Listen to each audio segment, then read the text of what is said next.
मियां साहब, आपको अमानत पे सियासत दी थी। आप ये इलेक्शन जीते नहीं थे। हमने आपको अमानत समझ के ये सियासत सौंपी थी कि आपके साथ मिलके हमने हर फैसला किया था। पार्लियामेंट में कंसेंसस फैसले हुए थे और आपकी पार्टी ने हमारे साथ मिलके 18वीं तरमीम पे दूसरे फैसलों पे हामी भरी थी।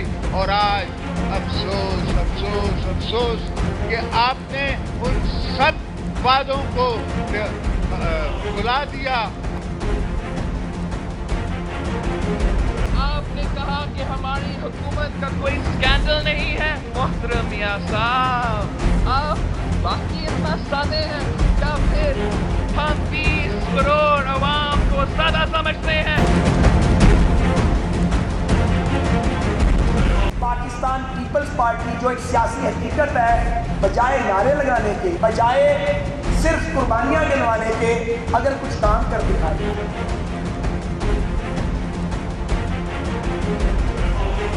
कम से कम एक सवाल जरूर पूछना चाहिए उन लोगों से जिन्होंने पाकिस्तान के अंदर अंधेरे पैदा किए, जिन्होंने पाकिस्तान को की रोशनियां छीन ली। पूछे उनसे कि आपने क्यों ऐसा किया पाकिस्तान के साथ। इन धरनों की जरूरत नहीं है, एहतजाजों की जरूरत नहीं है। ये धरने किसी तरफ भी नहीं आपको लेके जाएंगे। ये धरने जो हैं ये पाकिस्तान के लिए नुकसानदेह हैं। ये मैं समझता हूँ कि ये मेरा आज का मैसेज उन सब के लिए है। बिस्मिल्लाहिर्रहमानिर्रहीम, अस्सलाम वालेकुम नाजरीन, आप देख रहे हैं 92@8 विद सादिया अफसाल।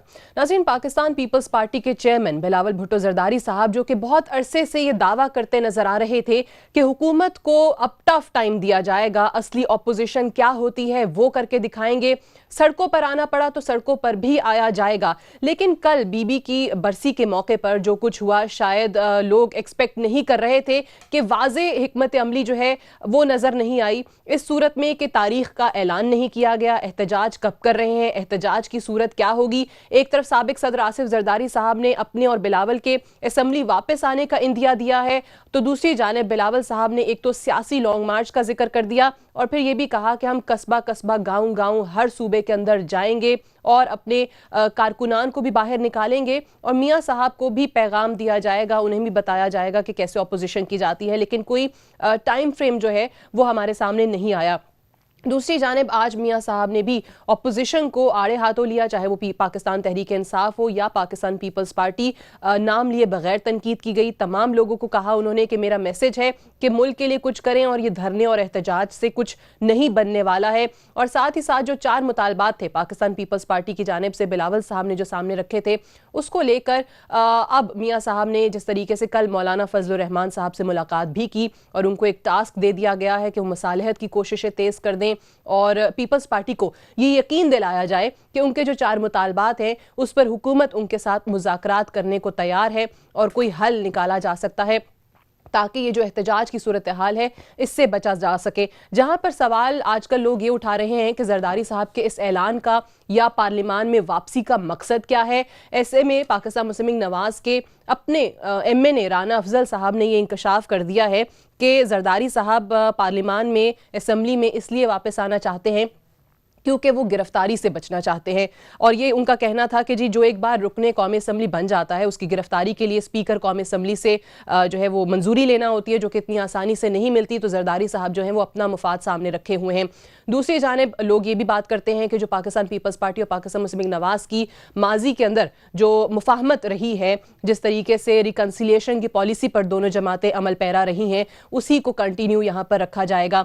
और पाकिस्तान तहरीक इंसाफ की जानिब से भी ये सवाल उठा दिया गया है कि पाकिस्तान पीपल्स पार्टी जो एहतजाज का ऐलान कर रही है आखिर वो किस नौयत का होगा, क्योंकि PTI भी इंतज़ार कर रही थी कल की तकरीर का, जरदारी साहब की या बिलावल साहब की, कि वाज़े कोई हिकमत अमली सामने आती है या नहीं। और जो ग्रैंड अपोजिशन अलायंस की बातें हैं कि आया उस जानिब मामला बढ़ता दिखाई देगा या नहीं। आज इन तमाम चीज़ों पर हम प्रोग्राम में बात करेंगे। सेनेटर हाफिज़ हमदुल्ला साहब हमारे साथ इस्लामाबाद में मौजूद हैं, जमीयत उलमा इस्लाम फजल रहमान के सीनियर रहनुमा। बहुत शुक्रिया आपकी तशरीफ़ आवरी का। और हमारे साथ फैसल वाउडा साहब मौजूद हैं, पाकिस्तान तहरीक इंसाफ के सीनियर रहनुमा हैं। और थोड़ी देर में हमें मुस्तफ़ा नवाज़ खोकर साहब और सेनेटर निहाल हाशमी साहब भी ज्वाइन करेंगे। फैसल वाउडा साहब, सबसे पहले आपसे मैं आगाज़ करना चाहूँगी, ये फरमाइएगा कि आपने कल तकारीर भी सुन ली, जरदारी साहब ने क्या कहा और बिलावल साहब ने क्या कहा, थोड़ी कॉन्ट्रडिक्शन भी देखने को मिली कि एक असेंबली में जाने की बात कर रहे हैं, एक कह रहे हैं कि जी हम सियासी लॉन्ग मार्च करेंगे, सड़कों पर आएंगे। लेकिन पाकिस्तान तहरीक इंसाफ जो कि इंतजार कर रही थी कि पीपल्स पार्टी क्या ऐलान करती है, एहतजाज की क्या शक्ल अपनाती है, आपको क्या समझ में आया कि पीपल्स पार्टी करने क्या जा रही है? शुक्रिया सादिया साहब। देखिए, सबसे पहले तो ये कि मैंने अपने बाकी प्रोग्राम्स में भी 27 से पहले ये कहा था कि देखें जी, कितनी भी मेरी अपोजिशन और पीपल्स पार्टी की तर्ज तहरीक और तर्ज सियासत से जितनी मेरी मुखालफत हो, जितना भी मैं उनके ख़िलाफ़ हूँ, गवर्नेंस के ख़िलाफ़ से, करप्शन के ख़िलाफ़ के, लेकिन एक चीज़ जो मैं हाईलाइट कर रहा था काफ़ी अरसे से, वो ये कि जब सिंध की बारी हो तो जुडिशल मर्डर हो जाता है, इंसाफ देने वाले लोग भुट्टो साहब को मार देते हैं, बीबी शहीद को 15-16 साल धक्के खिलाते हैं कोर्टों के, 11 साल जरदारी साहब की जवानी के ले लेते हैं, कुछ चीज़ साबित नहीं होती है, और उसके बाद 2 प्राइम मिनिस्टर घर भेज दिए जाते हैं। तो सिंध के सूबे की बात हो या ऑपरेशन से कराची रिलेटेड बात हो, तो छोटे सूबे के साथ तो ये सब चीज़ें चलती हैं।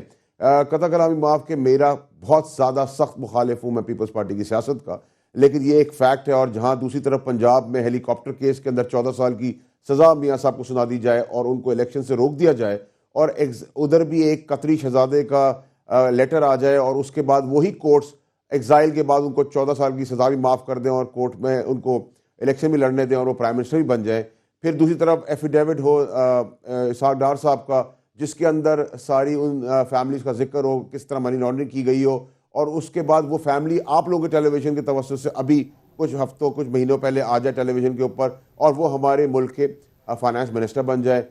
मियाँ साहब कोर्टों में हमले करा दें, मियाँ साहब की इस हुकूमत में सिंध के चीफ जस्टिस के बेटे को सरेआम उठा के किडनैप कर लिया जाता है, और दीगर बहुत सारी करप्शन, मेगा स्कैम, चाहे वो बिजली के घर हो, चाहे वो मेट्रो बसेस हो, चाहे वो ऑरेंज स्कैम हो, और पनामा हो। पनामा के बाद फिर आप इसी पार्लियामेंट में आके झूठ बोल दें और झूठ बोल के आप कहें कि हमने सियासी बयान दिया था। तो हम इस पार्लियामेंट में, इस असेंबली में हमारे आने का रीज़न सिर्फ ये है कि हम ये भी एक्सपोज करना चाहते हैं पाकिस्तानी कौम को कि क्या पार्लियामेंट मुश्तरका अपोजिशन, सो कॉल्ड अपोजिशन, क्या 62-63 के तहत कोई एहतसाब करेगी? क्योंकि 62-63 के तहत तो मियाँ साहब वैसे डिस्क्वालीफाई हो गए, और पनामा का जो केस है उसमें सबसे बड़ी डकैती का और सबसे बड़ी मुजरिमाना करप्शन का, स्कैम का इल्ज़ाम मियाँ साहब के ऊपर, जो फिर कतरी शहजादे के खत के पीछे छुप गए। ये अफसोसनाक बात है कि हमारे मुल्क का बाप शहजादों को बना दिया गया है, किस खाते में?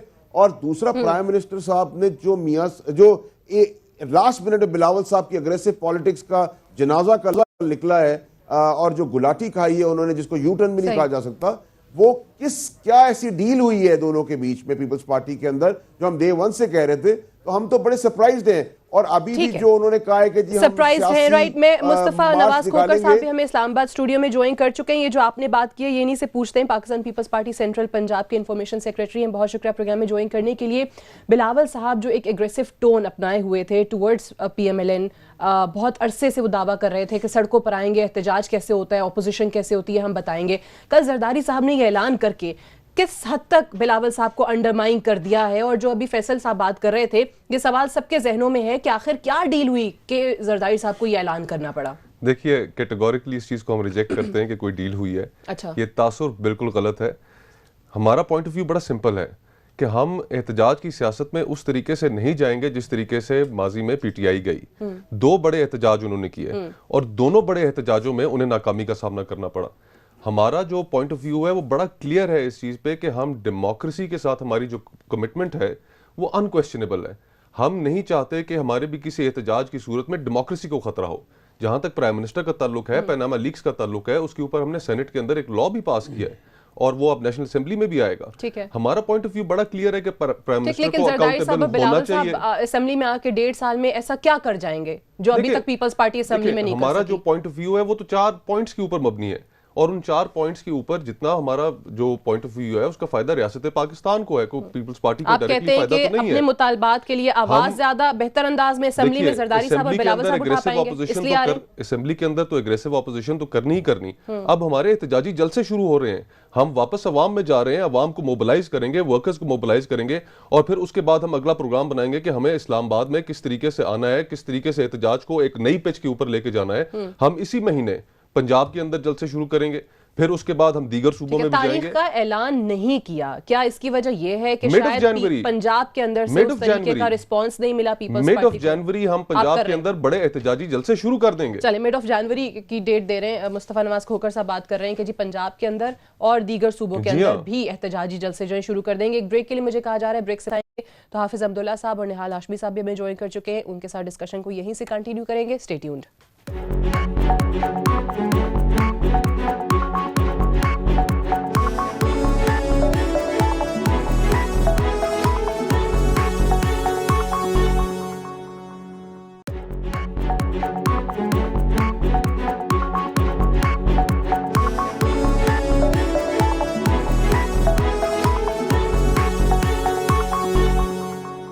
वेलकम बैक प्रोग्राम में एक बार फिर से खुशामदीद। हाफिज साहब ये फरमाइएगा कि मौलाना साहब जो एक बार फिर से सियासत में हमें बहुत ज़्यादा मुतहरिक नज़र आ रहे हैं और ख़ासकर मुसालहत की जो कोशिशें तेज़ करने का उनको टास्क मियाँ साहब की जानिब से दिया गया है। चौधरी शुजात साहब से भी मुलाकात हुई और अब जरदारी साहब से भी मुलाकात बहुत जल्द मुतवक्को है। तो वाकई में वो जो ग्रैंड अपोजिशन अलायंस की खबरें हैं या जो कोशिशें हैं उसको नाकाम बनाने के लिए अब मौलाना साहब मियाँ साहब की मदद कर रहे हैं। बिस्मिल्लाहिर्रहमानिर्रहीम। देखिए, मुसालहत की बात उस वक्त आती है जब मुज़ाहमत हो, जब तसादुम हो, टकराव हो, लड़ाई हो। जनाब अशरफ अली ज़रदारी साहब के आने से पहले बिलावल साहब की जो एक जज्बाती और एक जोशीला मोड था वो वाकई उस तरफ बढ़ रहा था जो आपकी सवाल का तकाजा है। लेकिन जैसे ही जनाब अशरफ अली ज़रदारी साहब आए तो कल की दोनों तकारीर को आप सामने रख कर जो जज्बातियत पहले बिलावल साहब की तकरीर में थी वो कल नहीं थी। अगर कल कुछ न कुछ दिखाई दिया उसको अशरफ अली ज़रदारी साहब ने अपनी तकरीर में, तो मुज़ाहमत सिर्फ बिलावल साहब की तरफ से आ रही थी, ज़रदारी साहब ने वो जीरो कर दी। वो मेरे ख्याल में उसको बिल्डोज कर दिया गया। इसलिए मैं कहता हूँ कि ज़रदारी साहब आए मुज़ाहमत के लिए नहीं है। वो ख़ुद कहते हैं कि हम चढ़ाई करने के लिए नहीं, आपकी हुकूमत गिराने के लिए नहीं, आपसे हुकूमत छीनने के लिए नहीं, बल्कि समझाने के लिए। हाँ, लेकिन उनके बेटे कहते हैं कि जाती उम्रा में आपकी बादशाहत खत्म कर देंगे, आपका कब्जा खत्म कर देंगे। तो कॉन्ट्रडिक्शंस तो यहीं पे आपको नजर आ जाती है। तो इतजाद है ना, हम प्राइम मिनिस्टर को तो अकाउंटेबल बनाना चाहते हैं। लिहाजा समझाने के लिए, और समझाना एक लफ्ज़ है, मुफाहमत का एक दूसरा लफ्ज़ है। यानी हम और आप मुफाहमत करेंगे, उसी पॉलिसी पे जाएंगे। आपने उनकी बात नोट की होगी कि वो कहते हैं आपने जमहूरियत को बदनाम किया क्योंकि जमहूरियत को ख़राब किया। मेरी जमहूरियत का खाना खराब कर दिया आपने मियाँ साहब। उनकी जमहूरियत का मुफाहमत, क्योंकि मिसाकी जमहूरियत नाम है मिसाकी मुफाहमत का, लिहाजा आपने वो मुफाहमत का रास्ता छोड़ दिया। लिहाजा मैं आ रहा हूँ पार्लियामेंट में, उसी मुफाहमत के रास्ते पे जाएंगे। तो मौलाना साहब मुसालहत किस बात की करेंगे जब तसादुम हो, मुज़ाहमत हो? वो तो ज़रदारी साहब आ रहे हैं मुफाहमत की नहीं है क्योंकि मुज़ाहमत ही नहीं है। ठीक है, निहाल हाशमी साहब ये फरमाइएगा, जो अभी हाफिज साहब ने बड़े सादा अल्फाज में समझा दिया कि बिलावल साहब जो है वो मुज़ाहमत की तरफ जा रहे थे, जरदारी साहब आए तो वो तो चलते ही मुसालहत पर और मुफाहमत पर हैं। तो वाकई में अब जरदारी साहब के आने के बाद वो जो शायद परेशानी या ख़तरा बिलावल साहब कह रहे थे कि उनकी वजह से हुकूमत को हो सकता है, तो अब वो नहीं होगा। जरदारी साहब के आने के बाद थिंग्स आर अंडर कंट्रोल ना।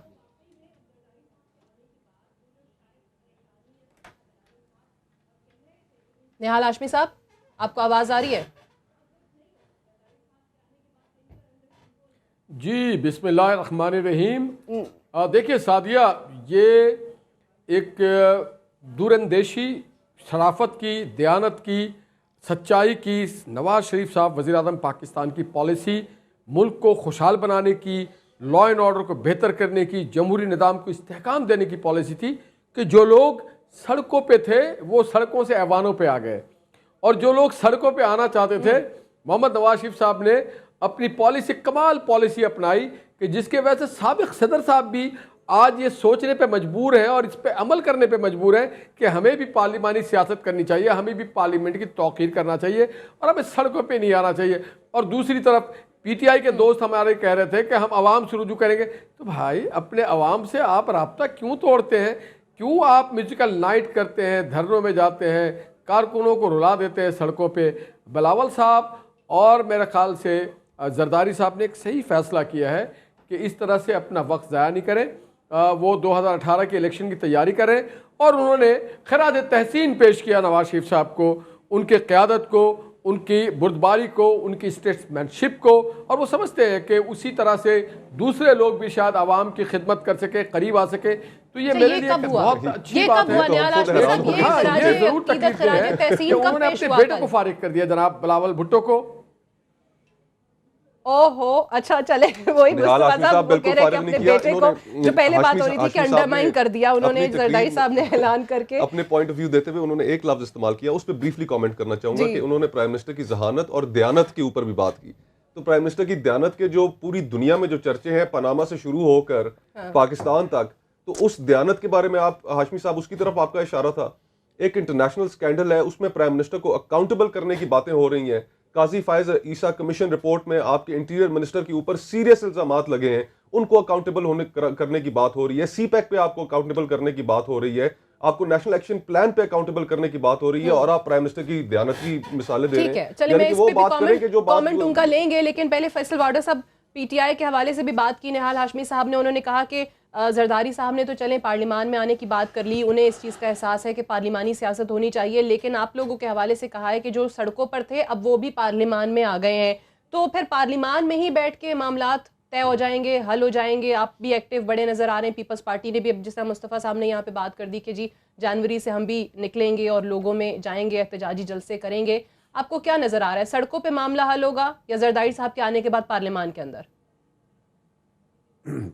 सादिया साहब, देखिए सबसे पहले तो ये कि तहरीक इंसाफ हमेशा स्टेटस को के ख़िलाफ़ रही, करप्शन के ख़िलाफ़ रही, गवर्नेंस के ख़िलाफ़ रही। आज अगर इमरान खान साहब अपनी अपोजिशन नहीं करते तो शायद मियाँ साहब जो 10-12% पाकिस्तानी कौम को मिल रहा है वो भी नहीं मिलता। FBR ले लें, नैब के हवाले से ले रहे हैं, उनकी तकरीरी के हिसाब से ले लें, अकाउंटेबिलिटी के हवाले से ले लें, प्री बार्गेन के हवाले से। इमरान खान साहब बोलते हैं, नेक्स्ट डे चौधरी निसार साहब भी आके बोलते हैं, क्या कहते हैं, मियाँ साहब के छोटे साहबजादे जो हैं, भाई जो हैं, चीफ मिनिस्टर पंजाब शहबाज शरीफ साहब, वो भी आके भी फरमाते हैं। तो एक्चुअली तो गवर्नमेंट की अपोजिशन इमरान खान साहब की वजह से गवर्नमेंट परफॉर्म कर रही है, जो भी 2-4-5% कर रही है।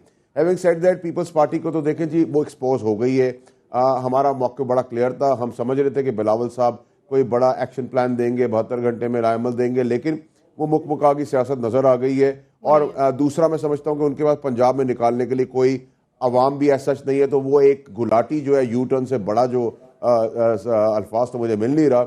और जरदारी साहब को बेसिकली तो ये सूट अकाउंटेबिलिटी करती हुई नज़र नहीं आ रही थी। तो मुफाहमत तो बिल्कुल है, और इतनी शदीद मुफाहमत है कि वो असेंबली में भी जा रहे हैं, और मुझे नहीं समझ में आ रहा कि ग्रेजुएट होकर प्रेसिडेंट की कुर्सी पे बैठने के बाद वो क्लास 1 की कुर्सी पे क्यों बैठने जा रहे हैं। ये भी एक क्वेश्चन मार्क है जिसका जवाब वो खुद ही दे सकते हैं। बिलावल साहब को लेके जा रहे हैं, उनको क्या सिखाना चाह रहे हैं, क्योंकि जो उन्होंने 2-4 महीने पहले सियासत की थी, पंजाब के अंदर जाके थोड़ा मोबिलाइज किया था, वो तो कल ढेर हो गई वो पूरी सियासत। बिलावल साहब को तो चाहिए कि वो लंदन वापस चले जाए और डैडी से पॉकेट मनी मंगाएं और अपनी जिंदगी गुजारें अच्छी खुशहाल। और जो मेरे दोस्त पीपल्स पार्टी की बात कर रहे हैं वो किस तरीके से मोबिलाइज करेंगे लोगों को। कल आपने टोटली एक गुलाटी खा लिया, कलाबाजी खाई है, राउंड अबाउट भी नहीं, तो कुछ नहीं कहेंगे। वो तो कहते हैं ना कि जी वजीर आजम बैठे हुए, हम उन्हें मानते ही नहीं क्रेडिबल वजीर आजम, वो भी कभी मानते हैं कभी नहीं मानते हैं। ठीक है, लेकिन वो सवाल जरदारी साहब के लिए कि वो फारूक लगारी साहब से शायद ज्यादा इंप्रेस हो गए कि प्रेसिडेंट की कुर्सी बैठने के बाद वो वापस आना चाह रहे हैं हमारी जो कमिटमेंट है वो अनक्वेश्चनेबल है। हम नहीं चाहते कि 2 पार्टियां 3 पार्टियां आपस में लड़ रही हो, 90 की दिहाई में हम वापस हो और एक बिल्ला आ जाए और कहे कि मैं शुक्र है मैं आ गया, वरना तुम दोनों लड़ लड़ जो भी पीपल्स पार्टी के देखिए ये हमारा बड़ा रिप्रेजेंटेटिव है, वो हमें पीपल्स पार्टी के रिप्रेजेंटेटिव ये ना हमें बताएं कि 90 की दिहाई इक्तदार का मतलब या जमहूरियत का मतलब या अकाउंटेबिलिटी का मतलब ये नहीं कि नवाज शरीफ साहब की आप अकाउंटेबिलिटी करेंगे तो जमहूरियत खतरे में पड़ जाएगी, या बिलावल साहब की करेंगे या जरदारी साहब की या इमरान खान साहब की। तो ये ड्रामेबाजी अब तो खत्म होनी चाहिए कि अगर आप एहतसाब करेंगे तो आप डीरेल कर देंगे। तो देखिए सब कुछ लगा लें, ऑपोजिशन में लगा लें, लोग भी लगा लें, इंसाफ के इदारे भी अपने साथ लगा लें, लेकिन हम ताकुब जो है अकाउंटेबिलिटी का कबर तक करेंगे मियाँ साहब को। और इमरान खान साहब एक वाहिद शख्सियत है, उनकी पार्टी है जिसको अभी तक किसी किस्म से कॉम्प्रोमाइज करने पर तैयार नहीं ठीक कर है, सकते। लेकिन ये अकाउंटेबिलिटी का ख्वाब क्या वाकई ख्वाब रह जाएगा या इसकी ताबीर भी होगी? मुझे एक ब्रेक लेने दीजिए, एक ब्रेक लेते हैं, ब्रेक से वापस आते हैं तो इस पर मजीद बात भी करेंगे। और ये अकाउंटेबिलिटी जो पीपल्स पार्टी भी क्लेम करती है कि हम चाहते हैं वज़ीर आज़म साहब का, उनके ख़ानदान का और जितने भी तमाम लोग जिनके नाम आए हैं पैनामा स्कैंडल के अंदर, ऑफशोर कंपनियां जिनकी निकली हैं, पीटीआई भी यही क्लेम करती है। लेकिन ये मुमकिन क्यों कर हो पाएगा, इस पर बात करेंगे एक वक्फे के बाद।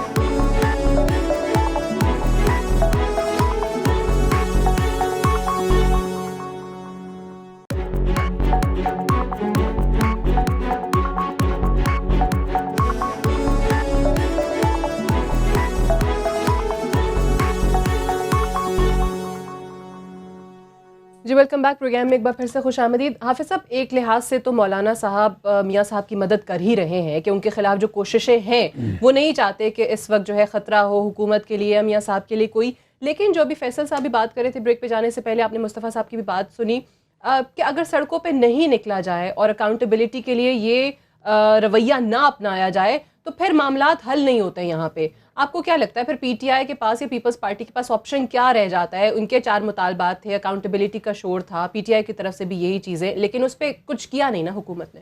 देखिए सादिया बीबी, मौलाना साहब मियाँ साहब की बचाने के लिए नहीं बल्कि जमहूरियत को बचाने के लिए। सर ये उस वक्त भी सुनते थे जब पीटीआई का 2014 में धरना चल रहा था ना, सारे कहते थे जमहूरियत बचाने आ गए। वो तो सिर्फ जमीयत उलमा इस्लाम नहीं कह रही थी, वो तो पीपल्स पार्टी भी थी। 11 पार्टियाँ थी या 9 थी, अपोजिशन में हो इक़्तिदार में हो, सब यही कह रहे थी। आज भी मौलाना साहब का भी स्टांस है, वही मौक़िफ़ है कि जमहूरियत को नुकसान ना पहुँचे। बाकी अपोजिशन हर कोई कर सकता है, हुकूमत पर तनकीद कर सकता है, हुकूमत की कमज़ोरियों की निशानदेही कर सकता है, उनकी इस्लाह के लिए बात कर सकता है। लेकिन बात यह है कि आसानी हो गई हुकूमत के लिए। वो आसानी यह है कि पहले खुर्शीद शाह से बात होती थी, खुर्शीद शाह फिर अपनी क़यादत के पास दुबई और लंदन जाते थे, उसमें टाइम लगता था, अब जाना नहीं पड़ेगा।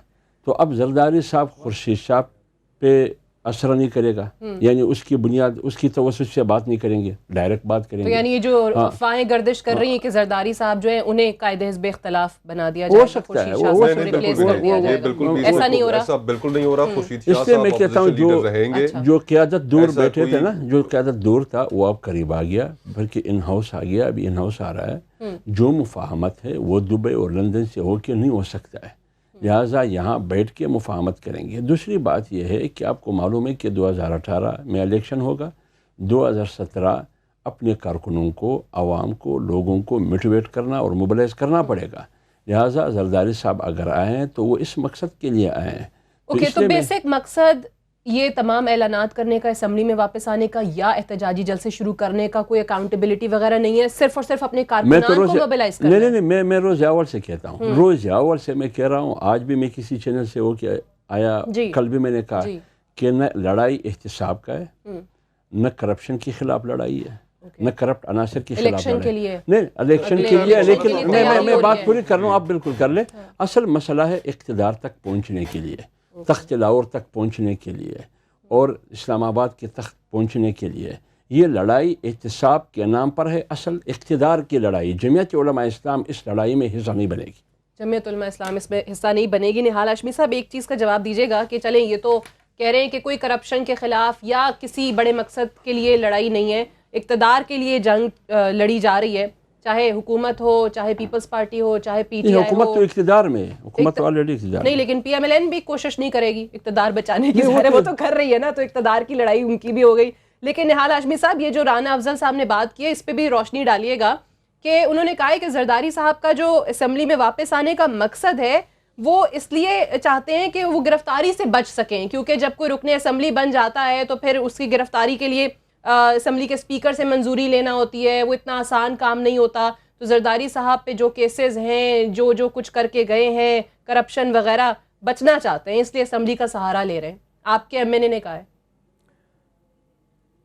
जी सादिया, सबसे पहले तो मैं आपसे गुजारिश करूँगा, ये जो आप ब्लाइंड लाइट आपके चैनल के पास है उस पर मैं एहतजाजन मैं आँख आपकी तरफ देख नहीं सकता कैमरा की तरफ, जब तक मैं सन ग्लासेस ना लगाऊं। तो फिर मैं अब सन ग्लासेस रात में लगा रहा हूँ मजबूरी के आलम में, और अब आपको मैं जवाब दे रहा हूँ। अच्छा चले, जवाब ये है जी। कि राना अफजल जेम्स साहब बॉन्ड की लग रहे हैं आप, जाती निहाल राय है, साहब। हमें एहतराम है उनकी राय का, मगर मैं ये समझता हूँ ये कमाल है मोहम्मद नवाज शरीफ साहब की सियासत का, उनकी जो वजीफा है उसका, कि खौफ हो, डर हो, जिंदा रहने की उम्मीद हो या शागिर्दी हो, वो हर हाल में अब पार्लियामेंट में आ रहे हैं। और मुझे खुशी है जब पार्लियामेंट में आएंगे तो उन्हें खुद जवाब देना पड़ेगा कि जो हिस्सा उनके पास है, जो सूबा उनके पास है, वहाँ की गवर्नेंस का क्या हाल है, वहाँ के तरक्की का क्या हाल निहाल है, साहब, और फिर शायद इतनी बेहतर अंधी होगा कि आपकी जब पार्लियामेंट में होंगे governance तो है और बेहतर अंदाज में वो government बता उतने सकेंगे चश्मे कि आपके सरे हैं। महल के कागजात कब आएंगे पाकिस्तान।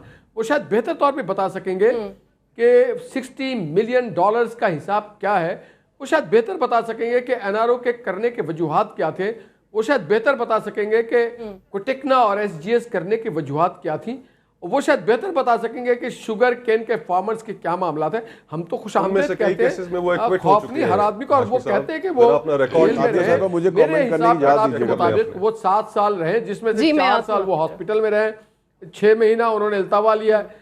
तो शायद उनको तो खौफ ज्यादा नहीं होना चाहिए अगर वो कैद और जेल की सलाखें जानते और हैं। आप जद्दा वो चले जरूर गए थे, आए, जरा वो हमें भी तो ज़हन में खुशी रखिए। है, खुशामदेद कहते हैं कि आए पाकिस्तान के तमाम अच्छे जो अच्छा आपको वैसे खुशी वाकई में है जब जरदारी साहब आए तो मियां साहब ने जैसे कहा था कि जरदारी साहब का आना बड़ा खुशाइंद है और पार्टी की जो बागडोर है वो भी अपने हाथ में ही रखें, यानी बिलावल के बयानात से, बिलावल की पॉलिसी से वो कुछ खुश नजर नहीं आते थे, तो अभी मामला लगता है वहीं जा रहा है जरदारी साहब के हाथ में। नहीं, ये बात नहीं। असल में देखिए, बिलावल हमारे कौम के होनहार सपूत हैं। हम चाहते हैं मुस्तकबिल में जाके अच्छे पार्लियामेंटेरियन बने, मगर उनके जो अंकल और आंटीज हैं जो उनको तकरीर और तहरीर लिख के देते हैं, वो उन्हें एक बेहुदा और बदतमीज किस्म के कलमात सिखाते हैं जो अदब से आरी होता है, जो ऐसा लगता है कि फटा हुआ ढोल है जब वो बजाते हैं और कहते हैं कि ईंट से। फिर वो मुगल शहंशाह कहने लगे, जब उन्होंने मुगल शहंशाह कहा, उनके वालिद साहब ने सलीम कहा, तो मैंने कहा शायद ये नौरतनों में शामिल होंगे मुगल बादशाह के, इसलिए नौरतन ज्यादा बड़े एहतराम से, इज्जत से नाम लेते हैं मुगल बादशाहों के। और ठीक है, ये बिल्कुल, लेकिन निहाल हाशमी साहब अगर इस पे जाएंगे तो जिस तरह इन्होंने कहा ना कि वो फिर आपकी पार्टी में भी ऐसे बड़े लोग मिल जाएंगे, जैसे मुस्तफा साहब ने बात की कि अगर इस पर जाएंगे, बदतमीजी पर या इन तकारीर पर जाएंगे।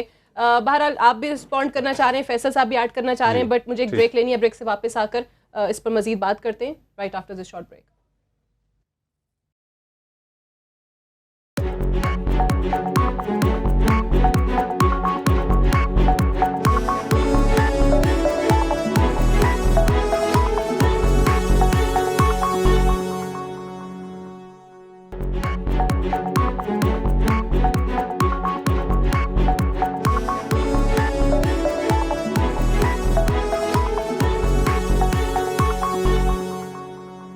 जी वेलकम बैक प्रोग्राम में एक बार फिर से खुशामदीद। मुस्तफा साहब पहले आप रिस्पॉन्ड करना चाह रहे थे निहाल हाशमी साहब ने जो कुछ कहा। आपका सवाल और था, उन्होंने जवाब और दिया। आपका सवाल था कि जो राना अफजल साहब ने बात की है कि क्या गिरफ्तारी से बचने के लिए, अगर किसी ने गिरफ्तार उन्हें करना है, अगर उनके ऊपर कोई केस है तो आए अभी गिरफ्तार कर लें। अभी तो ये इलेक्शन कमीशन में रेजिग्नेशंस जाएंगे, इलेक्शन कमीशन में रेजिग्नेशंस के बाद इलेक्शन कमीशन शेड्यूल देगा, इलेक्शंस होंगे, मार्च में जाके कहीं इलेक्शंस होंगे, अप्रैल में आके शायद वो हल्फ उठाएं, तो 4-5 महीने पड़े हैं। अगर किसी को हमने गिरफ्तारी से ये बचने के लिए या किसी चीज से बचने के लिए ये करना था तो आप आए, बिस्मिल्लाह, अभी आके गिरफ्तार कर लें। इर्द गिर्द तो आप छापे मार ही रहे हैं। नेशनल एक्शन प्लान की सारी जो अमल दरामद है वो सारी सिंध में ही हो रही है, बाकी सूबों में तो हो नहीं रही। आप तो माशाल्लाह बाकी सारे बड़े पाक साफ लोग हैं, यहाँ पे तो किसी जगह और कोई प्रॉब्लम है ही नहीं। पंजाब में तो बिल्कुल दूध की नहरें बह रही हैं। गुजारिश ये है कि जिस तरह हाफिज साहब पहले जिक्र कर रहे थे कि पार्लियामेंट्री डेमोक्रेसी के साथ जो कमिटमेंट है उसको वो चैलेंज ना किया जाए। प्राइम मिनिस्टर को अकाउंटेबल हम बनाना चाहते हैं, उसीलिए हमने सेनेट के अंदर लॉ पास किया। ठीक है, लेकिन वो आप कह रहे हैं कि ज्यादा आप वो कर पाएंगे जब सड़कों पर आएंगे, और हुकूमत हमें मजबूर कर रही है, हुकूमत तमाम अपोजिशन की जमातों को मजबूर कर रही है। हमारा सुप्रीम कोर्ट में पीटीआई गई, हमारा पहले दिन से ये पॉइंट ऑफ व्यू था कि आप सुप्रीम कोर्ट को एम्पावर किए बगैर वहां पर ना जाएं। अच्छा, मौलाना साहब की मुलाकात होगी जरदारी साहब से, फिर उन्हें वो राम कर लेंगे, फिर क्या होगा? नहीं, फिर जरदारी साहब की जो पॉलिटिकल सियासत खत्म हो जाएगी, फिर जो उनकी अलायंस में पार्लियामेंट में नजर आएंगे जरदारी साहब और बिलावल साहब। क्यों नहीं नजर आएंगे? प्राइम मिनिस्टर को इस्तीफा देना पड़ेगा, इसमें तो हम बड़े क्लियर हैं। इस्तीफा देना पड़ेगा? बिल्कुल, क्यों नहीं देना पड़ेगा? इंटीरियर मिनिस्टर को इस्तीफा देना चाहिए। ठीक है, मैं हाफिज साहब से पूछ लूं, फिर मौलाना साहब क्या करेंगे? वो तो कायम है, इस्तीफा देना पड़ेगा। नहीं, मेरे ख्याल में जरदारी साहब ने यह मुतालबा नहीं किया है। उन्होंने खुद अपने तकरीर में कहा कि हम आपसे हुकूमत छीने और आपको हुकूमत से हटाने के लिए नहीं आ रहा है। मसला ही है ना, आपको वो कहते हैं कि समझाने आपकी के लिए। कुर्सी खींचने नहीं आ हाँ, रहे, तो आपको बेटे समझाने उनके के कहते लिए। हैं कि जी हम जाति उमरा से आपका कब्जा खत्म करने आ रहे हैं, आपकी बादशाहत खत्म करने आ रहे हैं। तो वो दो अलग अलग बयान इसका मतलब ये है कि दोनों एक पेज पर नहीं है। नहीं है, ठीक है, इसलिए राइट। फैसल साहब, आप कुछ कहना चाह रहे थे?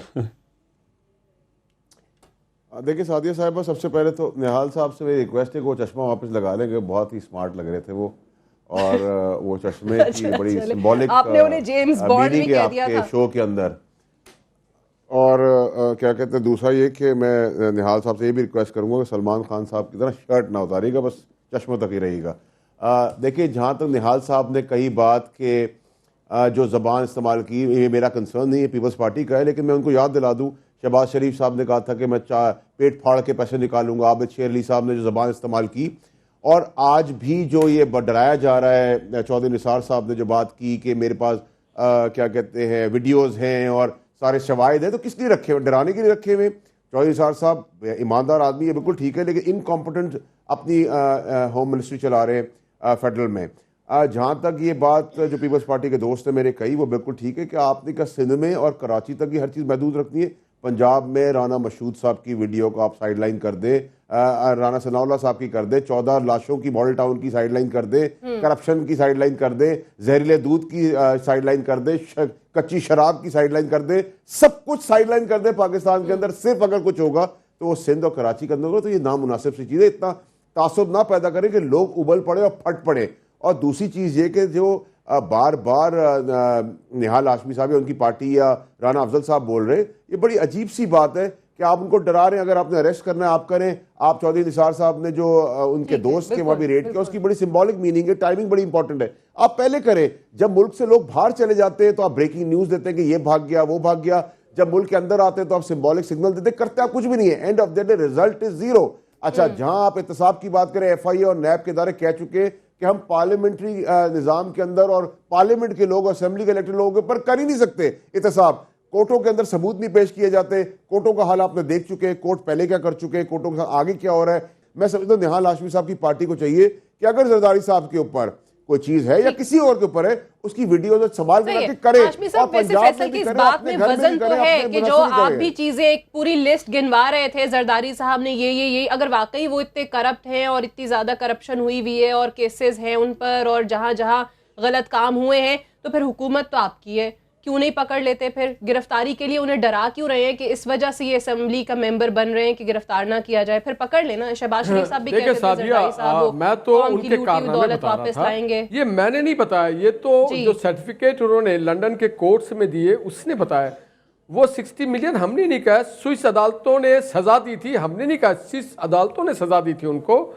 और बात यह है कि मेरे भाई फैसल बड़ी जबरदस्त बातें कर रहे थे, था, लेकिन आपको तो पता है ना, हुकूमत के वक्त को तो पता है ना, ये बात में भी एक हुकूमत है जहां एहतसाब की बात जब करने चले थे जनरल हामिद, तो उनको उन्होंने बर्खास्त कर दिया। मेरे भाई फैसल ये भूल गए कि आज भी खैबर बैंक का मुकदमा जो है उसके लिए कमीशन बनाने को ये तैयार नहीं है। मेरे भाई फैसल शायद भूल गए कि 1 अरब प्लांट लगाने की बात की थी। मैं गया, मैंने देखा 1 अरब क्या 1 लाख नहीं है, तो क्या वो 1 अरब प्लांट्स चोरी हो गए? मेरे भाई फैसल शायद भूल गए कि ज़ियाउल्लाह अफरीदी की क्या बातें। और मेरे भाई तहजीब की बात करते हैं तो यकीनन फैसल तहजीब याफ्ता हैं, मगर उनकी पार्टी तो PhD की डिग्री देती है बदतमीजी, बदकलामी, बदगुमानी और धमकी आमेज। देखिए ठीक है, एज आई सेड अर्लियर कि फिर हर पार्टी में इस तरह की मिसालें हमें मिलेंगी। निहाल हाशमी साहब, मेरे पास वक्त नहीं है, I have to wind up here. मैं शुक्रिया अदा करना चाहूंगी करना है पाकिस्तान निहाल हाशमी साहब का, फैसल वावड़ा साहब का, मुस्तफा नवाज है, हम इंफ्रास्ट्रक्चर डेवलपमेंट के लिए करना है, उसको रोशनियों का पाकिस्तान बनाना चाहते हैं। इजाजत दीजिए, खुदा हाफिज।